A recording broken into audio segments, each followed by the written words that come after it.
cinta pada Tuanku, ku tidak ingin merdeka, karena Dialah.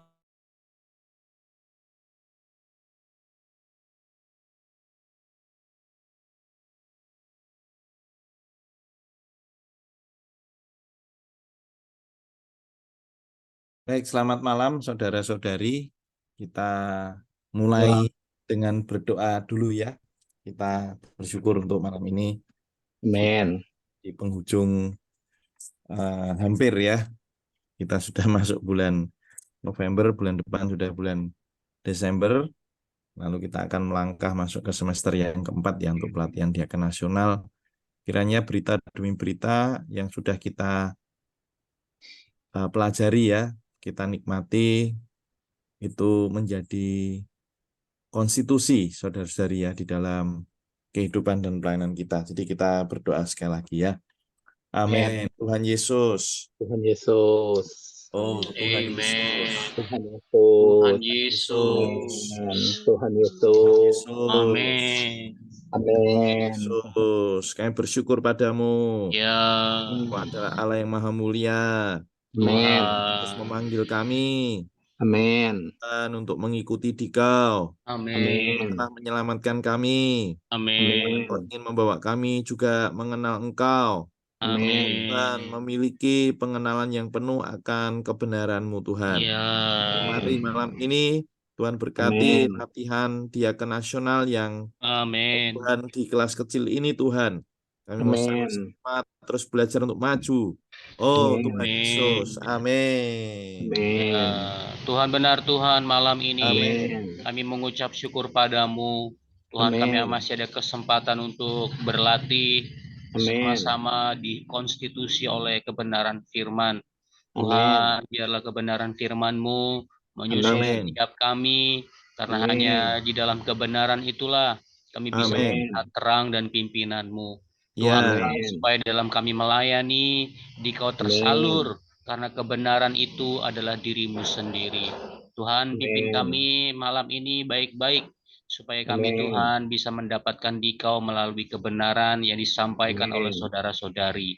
Tuhan Yesus, kami Amin. amin. terbuka padamu, darah Adi kembali Amin. membasuh bersih kami dari setiap dosa dan pelanggaran kami. Biar kami Amin. malam Amin. ini leluasa Tuhan Ya, Amin. menikmati pengaliran-Mu. Amin. amin. Benar, malam ini Tuhan, Ya kami mau Tuhan. Engkau Tuhan. mengalir di tengah-tengah kami. Amin. Agar Amin. kami, Tuhan, boleh datang sekali lagi, Ya Ya, Tuhan. diberkati oleh diri-Mu sendiri di dalam kelas, Amin.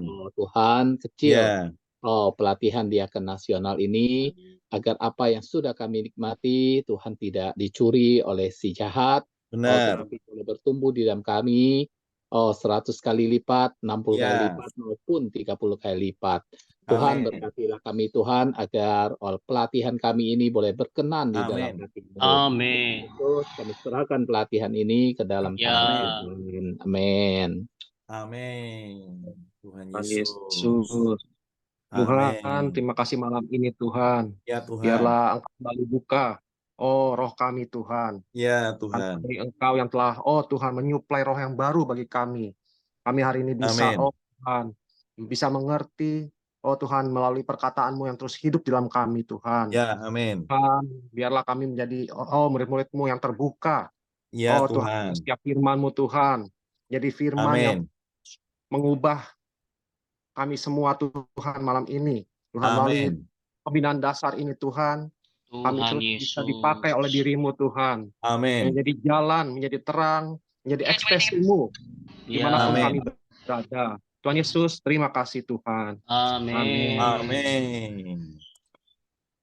Tuhan Yesus. Amin. Amin.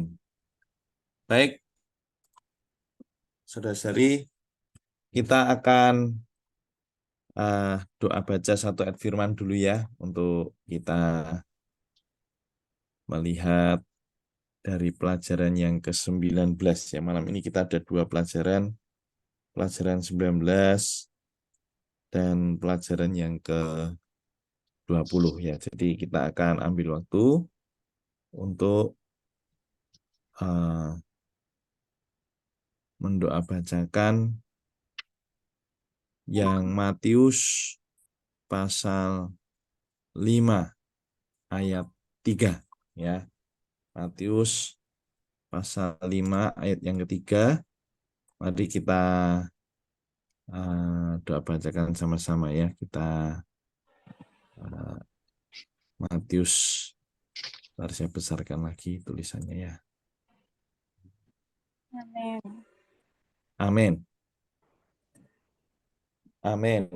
Berbahagialah orang yang miskin di di hadapan hadapan Allah, karena karena merekalah yang mempunyai kerajaan surga. Amin. ya bahagialah. Amin. Amin. Berbahagialah orang yang miskin di hadapan Allah. Amin. Benar Tuhan, berbahagialah orang yang miskin di hadapan Allah. Amin. Ya, amin. Berbahagialah orang yang miskin di Amin. hadapan Allah, karena Amin. merekalah yang empunya kerajaan surga. Amin. Haleluya. Amin. Karena Ya. merekalah yang miskin di Amin. hadapan Allah, yang mempunyai Amin. kerajaan surga. Amin. Benar Tuhan, berbahagialah orang yang miskin di hadapan Allah. Karena Amin. mereka lah yang mempunyai kerajaan surga. Amin. Merekalah yang empunya kerajaan Amin. surga. Amin. Tuhan, saudara-saudari. Ya, orang yang Amin. miskin di hadapan Allah, Amin. merekalah yang empunya kerajaan surga. Haleluya. Amin. Amin. Amin. Biarlah kita menjadi orang yang miskin di dalam roh kita. Biar Amin. kita bersyarat menjadi Amin. orang-orang yang empunya kerajaan surga. Oh, mempunyai realitas kerajaan surga di dalam penghidupan Amin. gereja kita. Amin. Amin. Ya, aku mau didapati Amin. jadi orang yang berbahagia, Amin. mendapatkan aku tetap miskin di dalam roh. Amin. Tuhan, karena dengan demikian aku punya bagian di Amin. dalam kerajaan surga. Tuhan, aku mau terus miskin di dalam roh. Amin. Yesus. Amin. Amin. Baik, puji Tuhan, saudara-saudari ya, kita akan memasuki berita atau pelajaran yang ke-19, 3 aspek kerajaan surga ya. Jadi untuk berita yang ke-19 ini nanti dari tim hall 6 ya, menjawab untuk 3 pertanyaan yang ada di bab 19 ini. Nah, di sini kita mau belajar sama-sama tentang kerajaan surga ya, 3 aspeknya, yaitu adalah realitas, kemudian penampilan luar, dan manifestasi. Nah, realitas, penampilan luar, dan manifestasi. Nah, kita memberi kesempatan dari hall 6, siapa saja yang sudah diaturkan, Saudara Amin.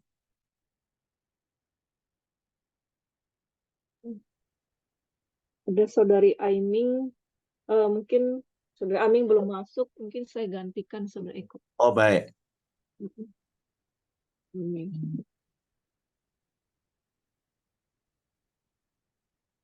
Berarti ini siapa dulu berarti? Nomor 1 saya, Saudari. Oh ya, silakan. Amin. Amin. Puji Tuhan. Tadi dikatakan 3 aspek kerajaan surga. Amin. Puji Tuhan ya. Dikatakan di sini menurut Injil Matius ada 3 aspek kerajaan surga. Yang pertama realitas, kedua penampilan, ketiga manifestasi. Puji Tuhan, realitas dan penampilan kerajaan surga ada bersama gereja hari ini. Realitas kerajaan surga hari ini juga adalah kehidupan gereja yang tepat. Yang ada di dalam penampilan kerajaan surga dikenal sebagai hari ini juga kekerajaan kekristenan. manifestasi kerajaan surga yang akan menjadi bagian surgawi kerajaan 1000 tahun yang akan datang. Amin. Puji Tuhan, realitas kerajaan surga juga adalah isi batinia kerajaan surga dalam sifat surgawi dan rohaninya yang diwahyukan dalam Injil Matius pasal ke-5 sampai ke-7. Realitas kerajaan surga juga adalah realitas kehidupan gereja yang menang, realitas dari standar tinggi hayat ilahi.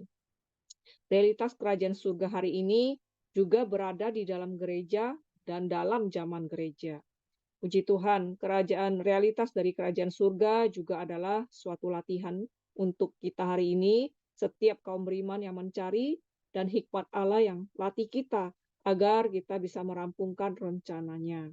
Di dalam Matius 5 ayat 3 juga dikatakan, berbahagialah orang yang miskin di dalam roh, karena merekalah yang punya kerajaan surga. Menjadi miskin di dalam roh bukan saja dikatakan merendahkan diri, tapi kita juga perlu mengosongkan diri ya di dalam roh kita, di kedalaman diri kita, tidak memegang perkara-perkara yang usang, tetapi membongkarnya untuk menerima perkara-perkara baru, perkara-perkara kerajaan surga. Puji Tuhan, bila kita miskin di dalam roh, kita berada di dalam realitas kerajaan surga sekarang, di dalam zaman gereja. Amin. Sebaliknya, setiap orang yang tidak miskin di dalam roh, tapi sebaliknya sombong dan penuh di dalamnya, di dalam rohnya, hari ini dikatakan kita bila kita sombong dan penuh di dalam roh kita, bahwa kita tidak dibawa latihan kerajaan surga. Di dalam Matius 5 ayat 10 juga dikatakan, berbahagialah orang yang dianiaya oleh sebab kebenaran, karena merekalah yang mempunyai kerajaan surga. Jika kita menuntut keadilbenaran dengan suatu harga, maka kerajaan menjadi milik kita. Ini menunjukkan bahwa menderita karena keadilbenaran adalah suatu keadaan untuk berbagian dalam kerajaan surga. Jika kita tidak tinggal dalam keadilbenaran, kita berada di luar kerajaan. Puji Tuhan. Tapi jika kita tinggal di dalam keadilbenaran, kita ada di dalam kerajaan. Karena perkara kerajaan adalah mutlak perkara keadilbenaran. Puji Tuhan ya, saudari, bahwa bila kita hari ini dianiaya karena keadilbenaran, kita juga benar-benar ada di bawah latihan kerajaan surga. Puji Tuhan. Hari ini juga saya terus menempuh di dalam penghidupan gereja ya, juga mau terus berlatih untuk menempuh kehidupan kerajaan surga di dalam penghidupan gereja hari ini. Ya, di dalam pelatihan ini juga saya terus juga dalam satu latihan ya, terus menuntut Tuhan, menikmati Dia, supaya kita terus menikmati hari ini, kerajaan surga hari ini dalam penghidupan gereja. Amin. Puji Tuhan. Amin. Baik, puji Tuhan. Sudah dimulai ya oleh Saudari Livun. Kita lanjutkan dulu saja ya Saudari ya. Nanti baru kita akan review bersama-sama ya. Ke Saudari Asih ya. Silakan Saudari Asih menjawab pertanyaan yang berikutnya. Amin. Pertanyaannya adalah, jelaskan secara singkat penampilan luar kerajaan surga. Amin. Penampilan kerajaan surga diwahyukan dalam Matius pasal 13 ayat 24 sampai 43. Yaitu melalui perumpamaan tentang lalang, biji sesawi, dan ragi. Pertama, perumpamaan tentang lalang ada di Matius pasal 13 ayat 23 sampai 30, 36 sampai 43 mewahyukan bahwa pendirian kerajaan dan susunan palsunya, yaitu orang-orang yang menabur benih yang baik adalah anak manusia. Ladang adalah dunia, benih yang baik adalah anak-anak kerajaan. Adapun lalang dan gandum bertumbuh di ladang, yaitu kaum beriman palsu dan orang-orang sejati hidup di dunia. Kerajaan surga didirikan dengan anak-anak kerajaan, diumpamakan dengan gandum. Tetapi anak-anak si jahat yang diumpamakan oleh lalang bertumbuh untuk mengubah keadaan. Maka itu satu perbedaan muncul di antara kerajaan surga dan penampilan luarnya. Anak-anak kerajaan menyusun kerajaan, anak-anak si jahat telah membentuk penampilan luaran kerajaan yang hari ini disebut kerajaan kekristenan. Yang kedua, perumpamaan biji sesawi. dalam Matius pasal 13 ayat 31 dan 32. Memberitahu perkembangan yang tidak normal dari penampilan luaran kerajaan.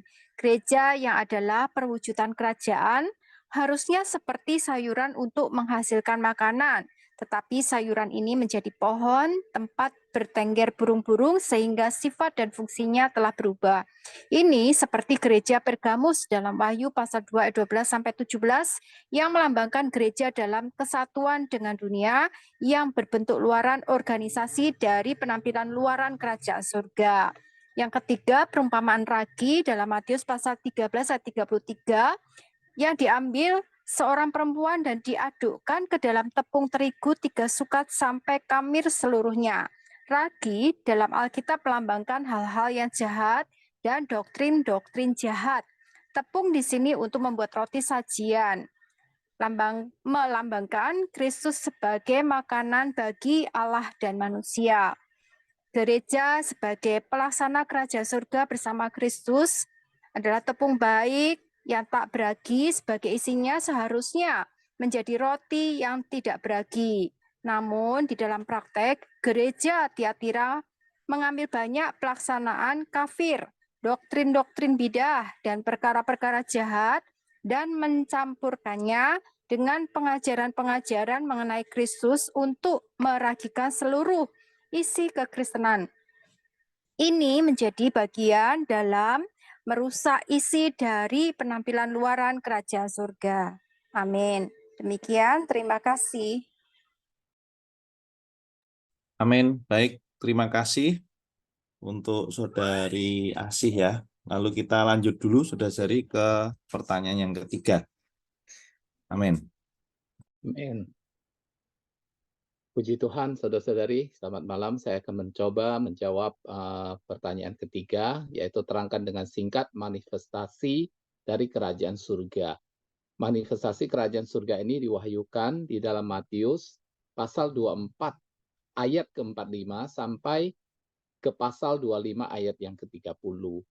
Nah, ketika Tuhan Yesus datang kembali, maka manifestasi kerajaan surga ini akan dinyatakan, saudara-saudari.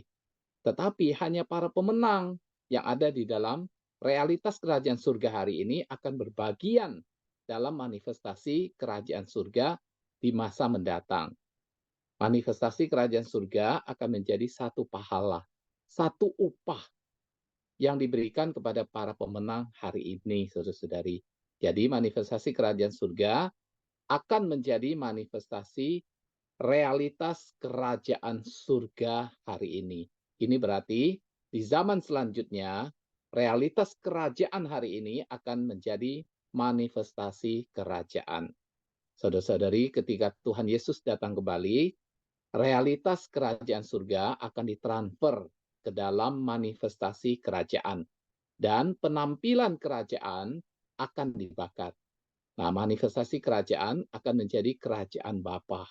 Kerajaan 1000 tahun bagi bagian yang surgawi. Nah, bagian bumianya akan menjadi kerajaan Mesias seperti diwahyukan di 2 Samuel pasal 7 ayat 13. Dan juga ada tabernakel Daud di Kisah Para Rasul pasal 15 ayat 16 dan kerajaan anak manusia di Matius pasal 13 ayat 41 dan Wahyu pasal 11 ayat ke-15. Di dalam kerajaan 1000 tahun, para pemenang ada dalam kerajaan bagian surgawi yang akan memerintah bersama Kristus sebagai Raja atas bagian yang bumia, yang akan memulihkan kerajaan Daud, di mana Kristus sebagai anak manusia, keturunan Rajani Daud akan menjadi Raja atas bangsa Israel. Puji Tuhan, kerajaan surgawi adalah kerajaan Bapa kita. Adalah kerajaan Bapa di dalam Matius pasal 26 ayat 29. Juga adalah kerajaan Kristus dan Allah di dalam Efesus pasal 5 ayat ke-5, dan kerajaan kekal Tuhan dan Juru Selamat kita, Yesus Kristus, diwahyukan di 2 Petrus pasal 1 ayat ke-11, yang akan menjadi satu pahala bagi orang-orang kudus pemenang. Nah, kerajaan surgawi dalam 2 Timotius pasal 4 ayat ke-18 sama dengan mahkota keadilbenaran dalam pasal 4 ayat ke-8. Dan semoga ini, saudara-saudari, menjadi satu dorongan bagi kita dan semua kaum beriman untuk berlari di jalur surgawi dan menjadi satu patokan bagi kita agar kita memilih hidup gereja yang benar. Karena realitas kerajaan surga di dalam hidup gereja hari ini, inilah akan ditransfer ke dalam manifestasi kerajaan surga. Dan juga penampilan luaran dari kerajaan akan dibakar, saudara-saudari. Jadi hari ini, ya kita harus bisa memilih mana jalan yang kita tempuh. Dan semoga kita bukan hanya kita saja, tetapi juga ini diberitakan kepada semua saudara-saudari di dalam gereja. Sehingga manifestasi kerajaan surga dalam kerajaan 1000 tahun yang akan datang bisa kita nikmati bersama-sama. Puji Tuhan. Amin. Terima kasih. Saya kembali. Amin. Baik, puji Tuhan. Terima kasih ya Saudara Amin untuk menjawab pertanyaan yang ketiga ya. Jadi saudara-saudari kalau kita lihat ya di bagan yang ada di depan ini adalah bagan pembagian zaman ya. Pembagian zaman ini yang ada di bawah, mulai dari zaman sebelum hukum Taurat, ya, kemudian zaman hukum Taurat, zaman kasih karunia, dan zaman kerajaan. Nah, dua ujung yang ada di paling kanan ya dan paling kiri itu adalah sebenarnya adalah di kekekalan yang lampau ya sebelum dunia dijadikan, dan kekekalan yang akan datang yaitu langit baru, bumi baru, dan Yerusalem baru. Nah, sementara kalau kita bicara mengenai kerajaan surga, ya saudara-saudari, ini ada di dalam zaman kasih karunia dan zaman kerajaan. Ya, zaman kasih karunia dan juga adalah zaman kerajaan ya.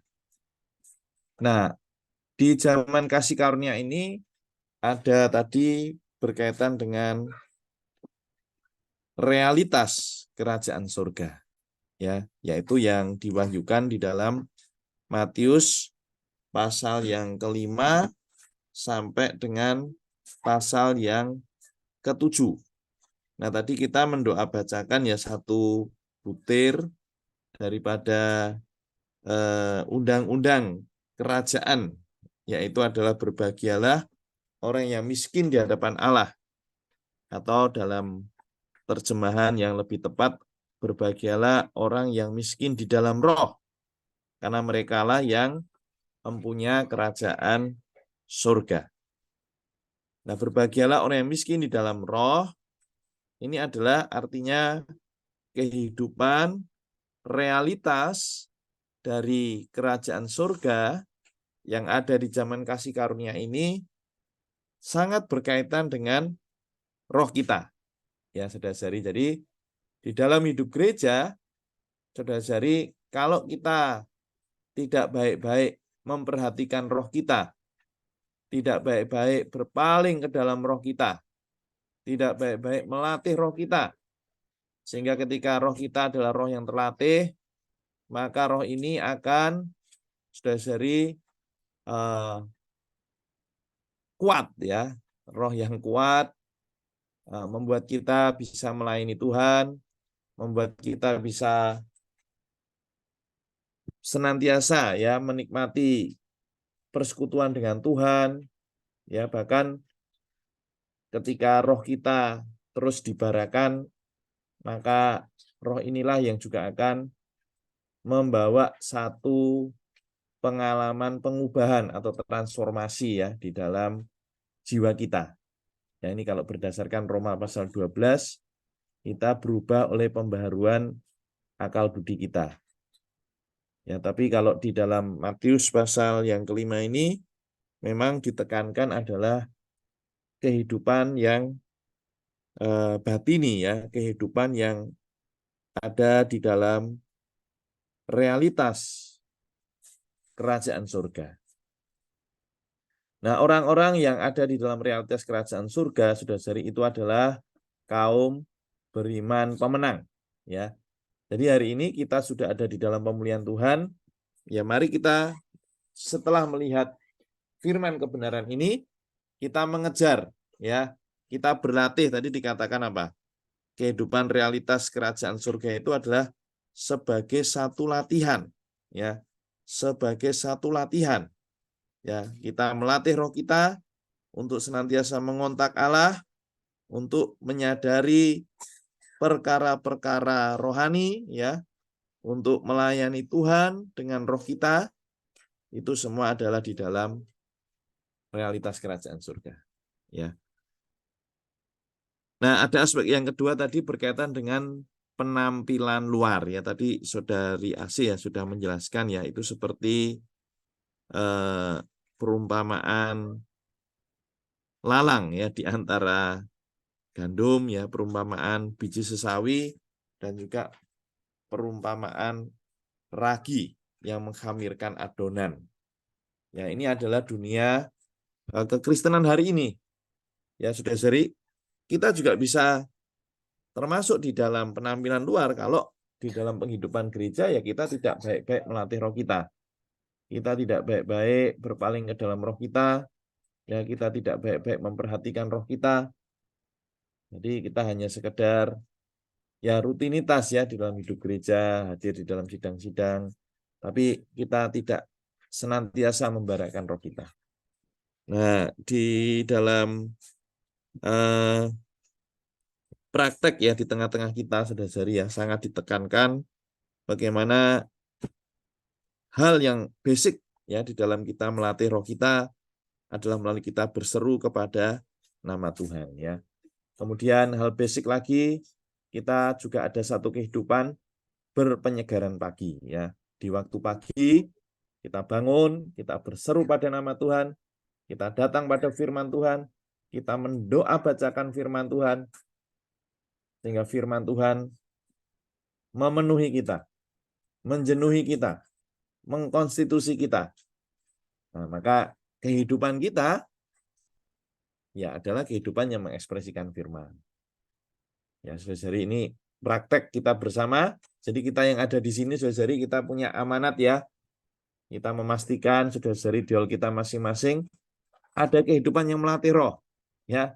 Di waktu pagi berpenyegaran pagi, ya, di waktu sidang, ya, melatih roh berdoa, proklamir, berkidung, ya. Sehingga sidang-sidang kita, ya, membubung, ya, dengan kidung-kidung yang dinyanyikan, ya, dengan segenap hati, dengan roh yang membara, ya. Nah, kita disinilah yang menjadi pelopornya, ya. Kita di sini yang berlatih menjadi para pemenang untuk membawa saudara-saudari yang lain menempuh satu kehidupan di dalam realitas kerajaan surga, ya. Nah, apabila hari ini kita hidup dalam realitas kerajaan surga, ya, maka di zaman yang akan datang, ya, yaitu zaman kerajaan, ya, saudari, kita akan berbagian, ya. Kita akan berbagian, ya, di dalam manifestasi kerajaan surga, ya. Kita akan menjadi para pemenangnya.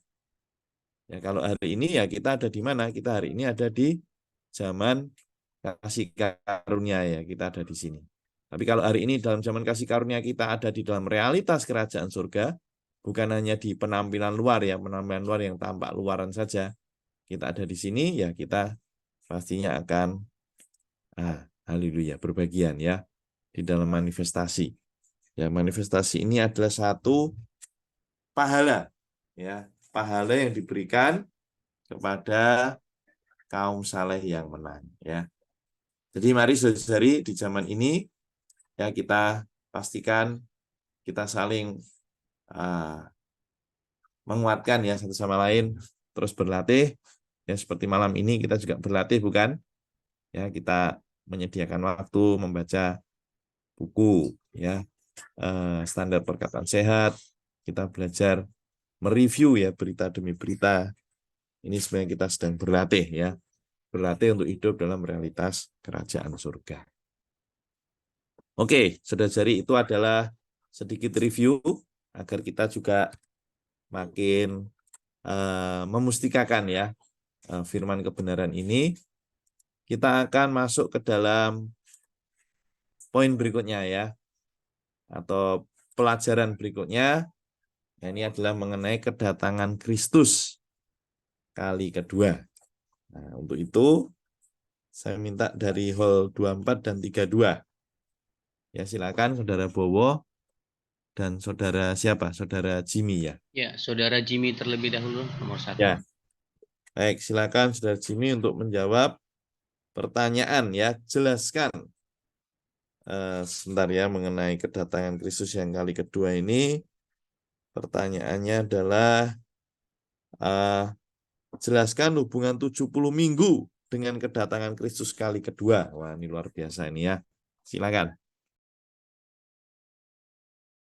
Oke, terima kasih Saudara Eko. Saya mencoba menjawab pertanyaan, jelaskan hubungan 70 minggu dengan kedatangan Kristus kali kedua. Ya, puji Tuhan, saudara-saudari, dari pertanyaan ini berhubungan dengan ayat yang diambil dari Daniel pasal 9 ayat 24 ya. Di situ dibilang 70 kali 7 masa telah ditetapkan atas bangsamu dan atas kotamu yang kudus untuk melenyapkan kefasikan, untuk mengakhiri dosa, untuk menghapuskan kesalahan, untuk mendatangkan keadilan yang kekal, untuk menggenapkan penglihatan dan nabi, dan untuk mengurapi yang maha kudus. Nah, di dalam ayat ini kan ada dibilang 70 kali 7 masa. Nah, itu bahasa aslinya adalah 70 minggu ya. Dan 70 minggu ini berkaitan dengan kedatangan Kristus kali kedua. Nah, di dalam 70 minggu ini, kenapa berkaitan dengan kedatangan Kristus? Kita bisa bagi menjadi 3 bagian. Di dalam bagian yang pertama, itu ada 7 minggu. Bagian yang kedua ada 62 minggu. Bagian yang terakhir adalah 1 minggu yang terakhir ya. Jadi totalnya semuanya ada 70 minggu. Tapi 70 minggu ini hanya sebuah lambang ya. Secara realitasnya itu 1 minggu sama dengan 7 tahun. Nah, jadi kalau di bagian yang pertama adalah 7 minggu. Nah, di dalam realnya adalah 49 tahun. Nah, 49 tahun ini di bagian pertama adalah dimulai dari ketika Raja Artasasta ya dan juga Raja Kores mengeluarkan perintah untuk membangun kembali Yerusalem ya sampai Bait Allah kembali terbangun. Nah, itu totalnya adalah 49 tahun. Diambil dari Nehemia pasal 2 ayat 1 sampai 8. Nah, itu adalah 7 minggu yang pertama atau 49 tahun ya. Di bagian yang pertama. Nah, kemudian bagian yang kedua selama 62 minggu ya atau realitasnya 434 tahun. Nah, itu dari selesainya pembangunan kembali Yerusalem sampai kedatangan Kristus kali pertama dan sampai Tuhan Yesus disalibkan pada hari Paskah. Nah, itu totalnya 434 tahun atau secara lambang 62 minggu. Nah, jadi bagian yang pertama sama bagian yang kedua ditotalin udah 69 minggu. Ya, jadi sisa 1 minggu lagi, yaitu bagian yang terakhir. Nah, 1 minggu terakhir ini kapan? Ya, kita sendiri juga tidak tahu ya. Bagian yang pertama dan kedua sudah selesai sampai ke kematian Kristus di kayu salib. Tapi bagian yang ketiga, minggu yang terakhir, kita nggak tahu kapan ya. Tapi akan dimulai ketika Kristus datang kali kedua ya, yaitu yang akan dimulai pada saat nanti Kristus akan muncul dan akan membuat satu perjanjian dengan orang Israel selama 7 tahun ya, karena 1 minggu terakhir. Tapi di tengah-tengah Antikristus akan melanggar perjanjian dengan Israel, akan mengakhiri kurban-kurban yang dipersembahkan orang Israel kepada Allah, dan juga menganiaya mereka yang takut kepada Allah. Ya, Antikristus juga akan meletakkan berhala di dalam bait untuk menggantikan Allah, dan dia akan melakukan pembinasaan besar, mendatangkan kehancuran, ya, sampai pada akhirnya Kristus akan datang kali kedua ke bumi untuk membunuh Antikristus. Ya. Nah, jadi saat ini kita masuk ke dalam zaman kasih karunia, ya, yaitu di mana belum mulai minggu yang terakhir. Nah, di saat itu ketika minggu yang terakhir ini akan mulai, nah di saat itulah kedatangan Kristus kali kedua, ya, atau di minggu yang terakhir. Nah, jadi 70 minggu ini memang berkaitan dengan kedatangan Kristus, ya, kedatangan Kristus kali pertama dan juga kedatangan Kristus kali kedua yang di minggu terakhir itu. Jadi kedatangan Kristus kali kedua ini seperti yang tadi kita lihat di minggu yang terakhir, apa yang akan terjadi itu sangat berhubungan dengan pemulihan bangsa Israel dan juga pembangunan kembali bait, ya, yang akan ada di minggu yang terakhir. Nah, seperti situasi yang kita lihat sekarang di Israel sedang memanas, ya. Dan kalau kita lihat Israel juga semakin lama semakin dipulihkan, ya, juga semakin mendorong kita, ya, saudara-saudari, supaya lebih hidup untuk berjaga-jaga di hadapan Tuhan, ya, supaya kita bisa mempersiapkan diri menjelang kedatangan Tuhan kali kedua. Ya, amin. Mungkin saya sampai di sana, ya. Amin. Terima kasih. Amin. Baik, kita lanjut dulu saja ya, saudara-saudari ya. Saudara Bowo ya akan menjawab pertanyaan berikutnya.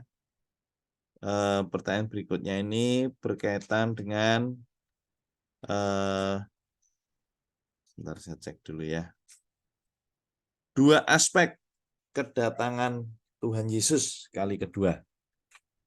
Dipersilakan. Amin, puji Tuhan. Terima kasih buat kesempatan yang diberikan untuk berlatih. Kita malam ini bisa melihat setelah aspek 7 minggu yang dijelaskan oleh saudara Jimmy, untuk membantu kita memasuki tahap selanjutnya, yaitu mengenal 2 aspek kedatangan Kristus kali kedua. Nah, kita perlu melihat perkara ini terlebih dahulu, saudari, karena di dalam kekristenan terhadap aspek kedatangan Kristus kali kedua banyak perdebatan, pertentangan, karena melihat kebenaran hanya pada satu sisi, tidak melihat kebenaran pada aspek yang lengkap. Nah, puji Tuhan, kita di dalam pemulihan Tuhan kita melihat aspek lengkap dari kedatangan Kristus kali kedua. Ada 2 aspek, saudari, yang perlu kita lihat, dan kita perlu mengenal bahwa aspek kedatangan Tuhan Yesus itu adalah periode yang panjang, saudari. Sejangka waktu yang dimulai sebelum kesusahan besar dan akan berakhir pada akhir kesusahan besar. Jadi kedatangan Tuhan itu bukan sekali tempo selesai, tapi ini adalah periode panjang, sejangka waktu yang sudah ditetapkan oleh Allah sebelum kesusahan besar dan akan berakhir pada akhir kesusahan besar. Sehingga kita tidak bingung terhadap perkara kedatangan Kristus kali kedua. Jadi bukan hanya satu tempo, tetapi sejangka waktu. Nah, aspek pertama yang perlu kita lihat adalah aspek mengenai aspek tersembunyi kedatangan Kristus kali kedua yang lebih dikenal sebagai parousia. Ini kita bisa temukan di dalam Matius pasal 24. Itu sangat banyak, saudari. Kata parousia digunakan mulai dari ayat yang ketiga, aku datang segera. Bagaimana kedatangan Kristus itu akan dijelaskan di Matius 24 ayat 3, ayat 27, ayat 37, dan ayat 39. Itu membicarakan mengenai kedatangan Tuhan Yesus yang disebut dengan parousia. Karena sifatnya adalah tersembunyi. terhadap perkara ini kita bisa lihat di dalam Matius, ya, lebih di Matius pasal 24 ayat yang ke-36 dan juga ayat yang ke-42 saya bacakan, Saudari. Tetapi tentang hari dan saat tidak seorang pun yang tahu, malaikat-malaikat di surga tidak, dan anak pun tidak, hanya Bapa sendiri.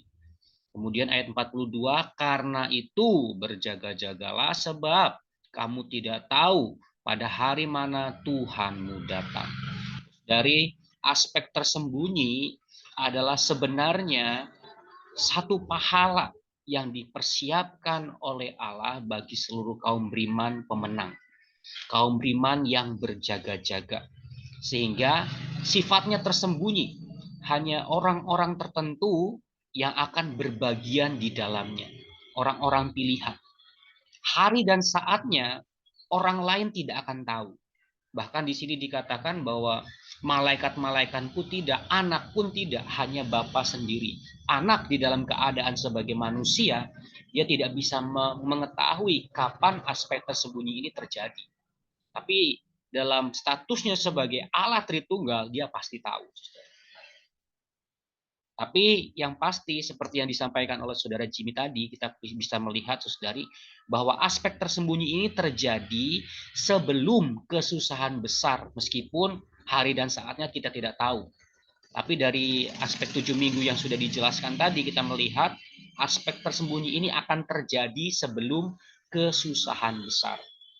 Jadi jika kita mengalami kesusahan besar, artinya kita sudah melewati aspek tersembunyi, Saudara. Dan tempatnya terjadinya adalah di awan-awan di angkasa, karena Allah akan mengangkat setiap para pemenang berpesta, nanti di awan-awan ada pesta. Nah, di sanalah akan ada perayaan besar para pemenang.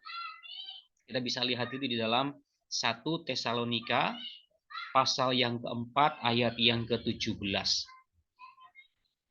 Sesudah itu kita yang hidup yang masih tinggal akan diangkat bersama-sama dengan mereka dalam awan, menyongsong Tuhan di angkasa. Demikianlah kita akan selama-lamanya bersama-sama dengan Tuhan. Ini adalah berkat, ini adalah pahala bagi kita yang berjaga-jaga. Moga Tuhan dapati kita semua yang di sini berbagian dalam aspek yang tersembunyi ini. Amin. Kemudian, aspek kedua dari kedatangan Tuhan adalah aspek yang terbuka. Lebih dikenal di dalam bahasa Yunani-nya adalah epipania. Kristus datang dengan kuasa, dengan kemuliaan untuk semua bangsa menghakimi bumi, menghakimi dunia, Saudara. Jadi kedatangan yang terbuka, aspek terbuka ini adalah lebih kepada penghakiman, Saudari. Sudah tidak ada lagi belas kasihan di sini. Jadi siapa yang benar, siapa yang kudus, ialah yang akan mengalami berkat. Tapi jika yang tertinggal, ya kita perlu berdoa supaya tidak berbagian dalam aspek ini, Saudari. Waktu terjadinya aspek terbuka ini dijelaskan di dalam 1 Tesalonika 4 ayat yang ke-16. Sebab pada waktu tanda diberi, yaitu pada waktu penghulu malaikat berseru dan sangkakala Allah berbunyi, maka Tuhan sendiri akan turun dari surga dan mereka yang mati dalam Kristus akan lebih dahulu bangkit. Waktunya adalah ketika sangkakala terakhir berbunyi, yaitu di akhir masa kesusahan besar. Jadi di ujung masa kesusahan besar, ketika Tuhan sudah mulai mau menghakimi antikristus dan pengikut-pengikutnya, Saudari. Terjadinya adalah waktu kesusahan, waktu sangkakala terakhir berbunyi, dan di awan-awan Tuhan turun ke bumi bersama dengan para pemenangnya. Kita juga bisa lihat di dalam Matius, Saudari, 24. Ini kita tidak bisa lari dari Matius 24 ya, karena sangat lengkap pembicaraan tentang kedatangan Tuhan. Pada waktu itu akan tampak tanda anak manusia di langit.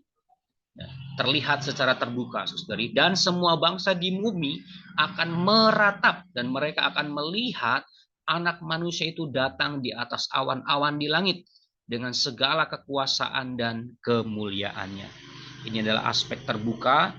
Dia dari awan bersama dengan para pemenangnya turun untuk menghakimi bumi. Dan akan terjadi peperangan antara Kristus dan para pemenang melawan antikristus dan pengikutnya di Harmagedon.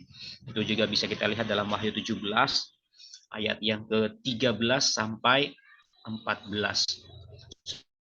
Supaya kita bisa melihat nasib daripada iblis dan nasib daripada kita yang mengasihi Tuhan dan berbahagia di dalam menjadi para pemenang, saudari.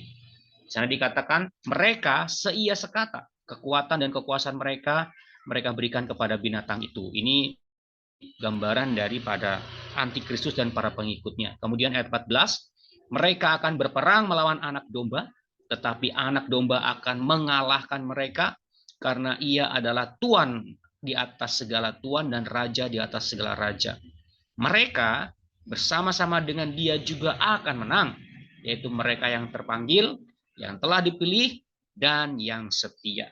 Semoga Tuhan dapati kita berbagian di dalam aspek tersembunyi, saudari. Ini doa kita, ini harapan kita, supaya kita bisa menjadi para pemenang yang mengalahkan musuh, membuang iblis ke lubang yang tak berdasar, yaitu ke dalam neraka, saudari. Puji Tuhan, ini dua aspek dari kedatangan Tuhan. Terima kasih, saudara. Oke, baik. Karena yang lain berhalangan ya, saudari ya, dari tim Hall 32 dan 24, saya ini aja ya, sharing sedikit ya dari poin nomor 1 tadi ya, saudara Jimmy sudah jelaskan. Ini bagannya adalah demikian ya.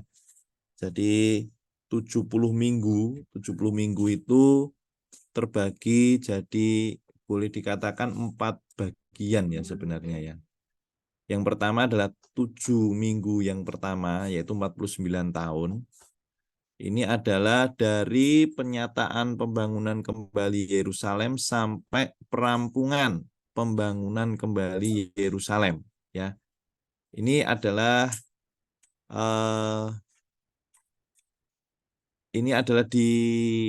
dinubuatkan ya di dalam Daniel pasal 9 ayat 25 ya. Lalu kemudian ada bagian yang kedua yaitu 62 minggu.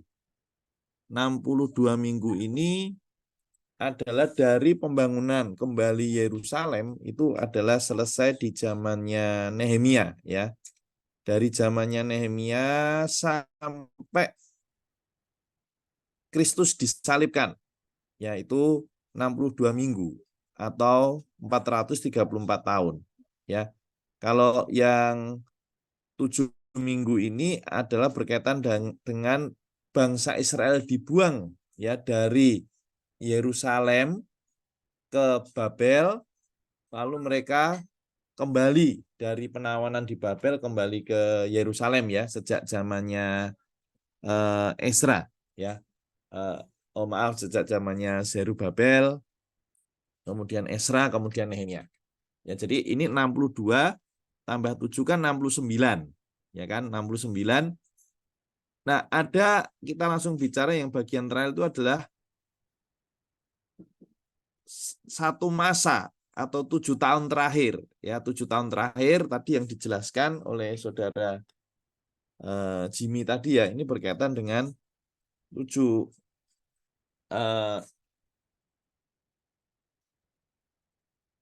berkaitan dengan kesusahan besar ya, kemudian parousia atau dimulainya kedatangan Tuhan di awan-awan sampai dia menyatakan diri secara terbuka, yaitu berkaitan dengan 2 aspek kedatangan Kristus ya. Jadi ini ada 7 masa, 62 masa, 1 masa. Nah, ini kalau dihitung pas 70 minggu kan, 7 tambah 62, 69 tambah 1 ya. Nah, tapi di antara 62 masa atau 62 minggu dengan 1 minggu terakhir, ini ada satu zaman namanya, satu masa ini disebut sebagai zaman rahasia. Ya, hari ini kita berada di sini, saudara-saudari ya. Yaitu adalah zaman gereja.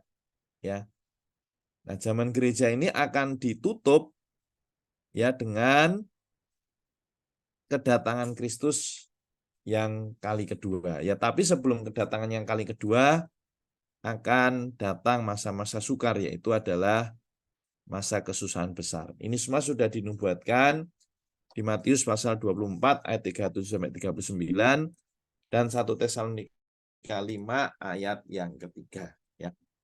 Nah, saudara-saudari, berkaitan dengan nubuat ya kedatangan Kristus kali kedua, dari sudut pandang ini kan adalah kitab Daniel sebenarnya, ya.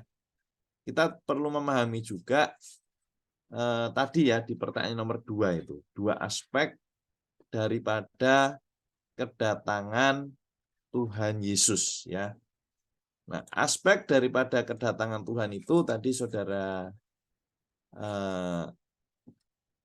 Bowo ya sudah menjelaskan, ya, ada aspek yang bersifat rahasia, ya, dan ada aspek yang bersifat terbuka, ya. Nah, aspek rahasia ini adalah dimulai sejak parousia Tuhan, ya. Nah, ketika setelah 3,5 tahun masa kesusahan besar, 7 tahun itu kan dibagi 2 ya, 3,5 tahun masa damai dan 3,5 tahun adalah masa kesusahan besar, ya. Ini adalah berkaitan dengan bagi para pemenang, ya. Dia akan diangkat sebelum masa kesusahan besar itu agar tidak mengalami ya masa kesusahan besar. Sementara aspek terbuka yang bersifat umum ini adalah di akhir daripada masa kesusahan besar, ya. Nah, ini tadi ya sebelum kesusahan besar, dan yang terbuka ini adalah setelah ya kesusahan besar, ya. Nah, aspek rahasia hanya dialami oleh para pemenang, ya, karena ini adalah membawa para pemenang untuk diselamatkan dari masa kesusahan besar. Jadi para pemenang yang diangkat ini tidak akan mengalami masa kesusahan besar, ya. Sementara yang terbuka ini adalah ya dia nampak ya di awan-awan yang bisa dilihat oleh orang-orang yang tertinggal ya di dalam kesusahan besar, ya. Nah, aspek rahasia ini adalah bagi kita yang menuntut Tuhan, nah, mengasihi Tuhan di zaman ini, melayani Tuhan. Tadi kalau berkaitan dengan realitas kerajaan surga, ya hidup di dalam realitas kerajaan surga, bukan hanya penampilan luar, ya, tapi realitas kerajaan surga, ya. Baik, ini kalau kedatangan Tuhan ya di aspek terbuka, ya dia datang bersama dengan para pemenang, ya, untuk memusnahkan atau berperang melawan antikristus. Ya, jadi ini adalah dua aspek daripada kedatangan Tuhan. Nah, kita tentu saja menantikan yang rahasia, saudara-saudari, ya. Kita berharap sih sebelum masa kesusahan besar itu dimulai, kita sudah lebih dulu terangkat untuk berjumpa dengan Tuhan di awan-awan, ya. Itu menjadi pahala bagi setiap kita yang hari ini, kalau ini pertanyaan yang keempat, ya. Sikap kita apa? Ya, kita perlu merindukan, kita perlu menantikan, kita perlu menjadikan kedatangan Tuhan ini satu dorongan bagi kita. Untuk hari ini, kita sungguh-sungguh mengasihi Tuhan, kita sungguh-sungguh melayani Tuhan, ya. Kita juga perlu berjaga-jaga dan bersiap sedia. Nah, itu adalah perumpamaan kalau bicara mengenai perumpamaan tentang gadis yang bodoh dan gadis yang bijaksana, ya, di dalam Injil Matius. Ya, Injil Matius yang di bagian yang terakhir, ya, saudara-saudari, di bagian yang ke-24, bagian yang ke-25, maaf ya, Matius 25, ya, gadis-gadis bijaksana, gadis-gadis bodoh. Kita perlu mengisi buli-buli kita dengan minyak, ya. roh kita, ya di sana ada roh Tuhan tapi tidak cukup, perlu roh Tuhan itu meluas sampai ke seantero jiwa kita, ya pikiran kita diperbarui, ya emosi kita diperbarui, tekad kita diperbarui ya oleh roh Tuhan ya. Lalu di Matius pasal 25 juga ada berkaitan dengan talenta ya, perumpamaan tentang talenta. Artinya apa? Kita perlu menggandakan, melipat gandakan talenta ya. Nah, talenta ini adalah bisa adalah Injil, ya bisa adalah kaum beriman. Ya, artinya apa? Ya, hari ini kita perlu memberitakan Injil. Melalui Injil, orang-orang yang belum percaya Tuhan dibawa untuk beroleh selamat. Ya, kaum beriman artinya apa? Kita perlu menggembalakan. Ya, saya berharap sudah di sini kita semua juga ini ya adalah GPM ya. Kalau di Jakarta ada gembala pemberi makan, ya kita dengan setia menggembalakan setiap domba-domba yang dipercayakan kepada kita untuk kita gembalakan ya. Bagaimana kita menggembalakan? Ya kita bisa mengontak untuk bermitra dalam penyegaran pagi, ya bermitra dalam membaca Alkitab, ya kita bisa mengunjungi ya di rumahnya secara langsung, ya kita bisa bahkan mengajak ya domba-domba yang kita layani, ayo saya latih ya saudara-saudari kita belajar memperhatikan jemaat yang lain atau saudara-saudari yang sedang lemah, kita ajak bermitra untuk kunjungan atau penjengukan ya. Nah, ini adalah salah satu latihan ya, latihan kita untuk kita bersama-sama menantikan ya kedatangan Tuhan, berjaga-jaga, bersiap sedia ya. Nah, kita menjadi para pemenangnya di zaman ini. Baik, saudara-saudari, demikian ya yang kita sudah membahas 2 bab ya, bab 19 dan 20. Nanti kita di kelas PDN berikutnya ya, kali ini karena tanggal 3 ini penutupan FTT, kita akan berjumpa lagi di kelas besar tanggal 10 ya, tapi tanggal 10 ini juga bukan pukul 16 saudara-saudari, tapi pukul 18 ya. Karena kalau tidak salah itu ada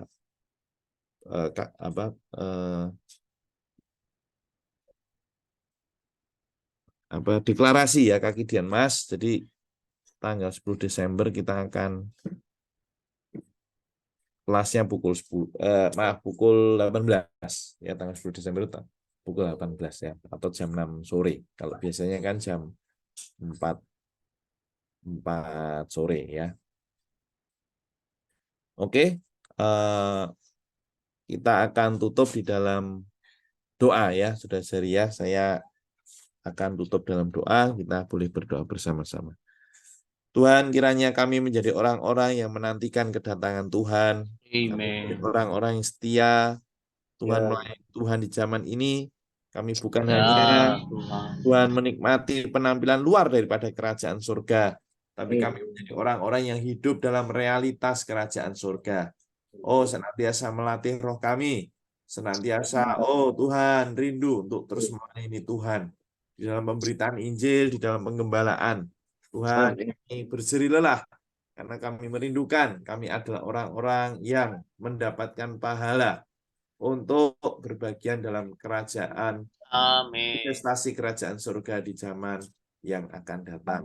Berkati setiap saudara-saudari yang malam ini sudah hadir, Tuhan, firman kebenaran ini boleh menjadi susunan kami, sehingga di awal kami masing-masing kami melayani, Tuhan, kami melayani dengan visi yang jelas, Ya, melayani benar. dengan, oh Tuhan, kebenaran yang solid, bahwa segenap kaum saleh bukan hanya diselamatkan, tapi beroleh pengetahuan yang penuh akan firman kebenaran. Amin. Puji Tuhan, Tuhan memberkati kita. Amin. Jumpa lagi ya. Amin. Tuhan berkati, Tuhan saudari. berkati. Tuhan berkati. Amin. Oke, saya N ya, saudari. Ya, Tuhan. Amin. Puji Tuhan.